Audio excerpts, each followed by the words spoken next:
Connaissez-vous le marimba, un instrument proche du xylophone? Et c'est grâce à lui qu'Adélaïde Ferrière s'est imposée sur la scène de la musique classique. La jeune soliste de 26 ans s'est produite à la Philharmonie de Paris, à l'Opéra de Paris, à la Comédie Française et bien d'autres opéras européens. Découverte avec Jeanne Gerbeau.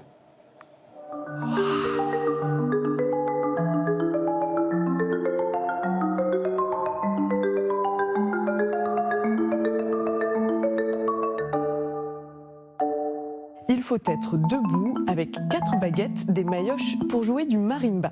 Cet instrument mesure près de 2 mètres de long. Si on fait...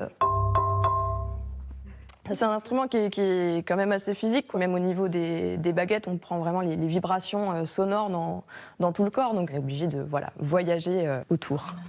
Donc là, j'ai l'impression d'être devant un xylophone géant. C'est tout à fait ça. C'est un petit peu le grand frère du xylophone, c'est-à-dire que c'est exactement le même procédé, mais en plus grand et en plus grave.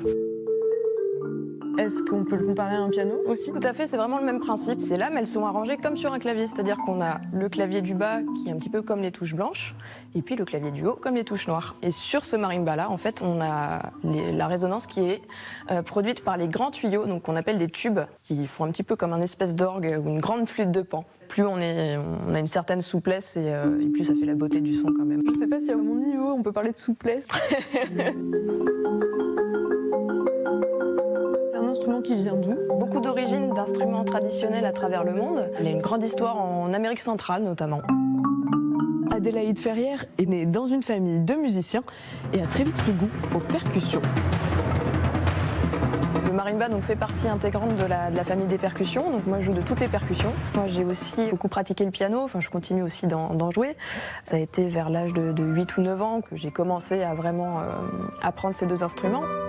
Est-ce que vous êtes nombreux à en jouer? On est peu en fait à en faire une carrière de concertiste. Mon activité principale c'est vraiment de donner des concerts, donc soit en format récital, soit en musique de chambre, donc avec d'autres instrumentistes, ou alors aussi en soliste avec orchestre. Je donne par exemple des récitals entiers d'1 heure d'œuvres pour marimba.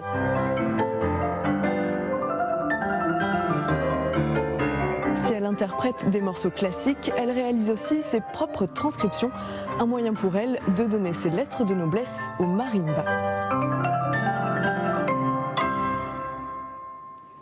Les fausses alertes du nouvel iPhone et les détournements des